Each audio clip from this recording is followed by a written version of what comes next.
उदय सामंत आहेत, सुप्रियाताई आहेत, रामदास अतुले आहेत, तटकरे साहेब, भुजबळ साहेब, प्रफुल्ल पटेल आहे आणि आपले सगळे आमदार असतील.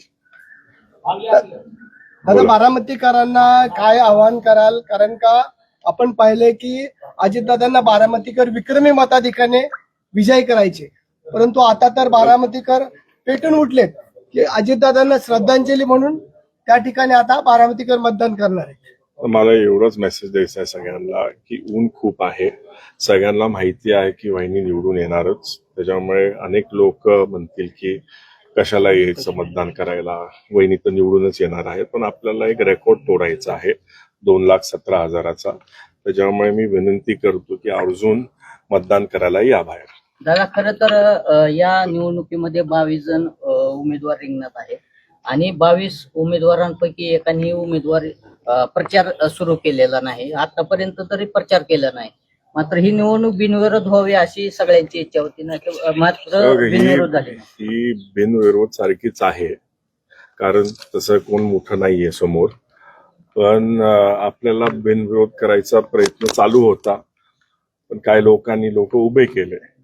आता कसं आहे, जर इतर लोकांनी चांगले उमेदवार उभे केले असते तर चांगली लढाई झाली असती, टीका टिप्पणी झाली असते, लोकांना कळालं पण असतं की खरं कुठले दादांचे कार्यकर्ते आहेत आणि कुठले दादांच्या पाठीमागे काम करणारे.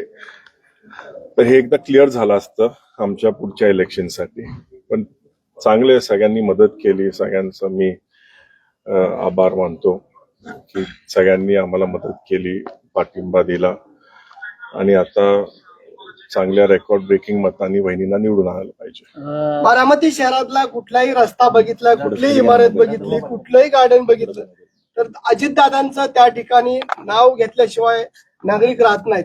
आणि आता पुढं अजूनही बारामतीमध्ये अनेक विकास कामे चालू आहेत आणि अजितदादांचं स्वप्न होतं की बारामती ही देशात 1 नंबरची झाली पाहिजे. याकरता आपण काय प्रयत्न करणार? आपण प्रयत्न करूच ना. आता एवढे प्रलंबित कामं आहेत ते तर कम्प्लीट करायचे आहेत आणि पुढचे जे काय दादांचे स्वप्न होते ते पण कम्प्लीट करून घ्यायचे आहेत. आता भाषणामध्ये मुख्यमंत्री साहेब घेतीलच ते विषय आणि वहिनी, तर ते तुम्हाला ऐकायला मिळतील. वहिनींच्या प्रचारासाठी सर्वच पवार कुटुंबीय जे आहे ते बारामतीमध्ये प्रचार करताना पाहायला मिळत आहे. एकूणच आता येणाऱ्या आगामी काळामध्ये सर्व पवार कुटुंबीय राजकीय दृष्ट्या एकत्र पाहायला मिळतील. कसं आहे, सगळे दादांसाठी आलेत बाहेर. दादांचं प्रेम सगळे दाखवतात की सगळ्यांसाठी दादा काय होते, त्याच्यामुळे सगळे प्रचाराला आलेत. आता एवढी अति टोकदार इलेक्शन झाली, त्याच्यानंतर आम्ही एकत्र आलो ॲज अ फॅमिली. ठीक आहे, वहिनी उभा राहिले तर बहिणीला मदत करा. दादा, संसदेतील जे विधेयक होते ते नामंजूर झाले, कसं पाहता?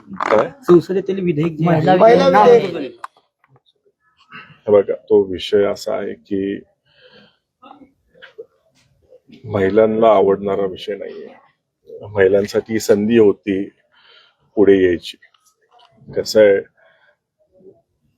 आदरणीय वहिनींनी पण इतर महिलांना दाखवलं आहे की कुठल्या पण वयामध्ये आपण पुढे येऊ शकतो आणि मोठं काम करू शकतो. एक घरातल्या महिलाला एक कॉन्फिडन्स देण्याचं काम वहिनींनी केलं आहे की वय न बघता तुम्ही कधी पण उभा राहू शकता तुमच्या पायावरती. हा एक खूप पॉझिटिव्ह मेसेज वहिनींनी महाराष्ट्रामध्ये दिला आहे. आणि तसाच मेसेज, तशी एक संधी आदरणीय प्रधानमंत्री देणार होते देशाला. पण ठीक आहे, पुढच्या वेळेस आपण बघू. परत जेव्हा लोकांना कळेल की हे किती गरजेचं होतं, तेव्हा लोकांना पटेल की हा निर्णय योग्यच होता जर झाला असता तर.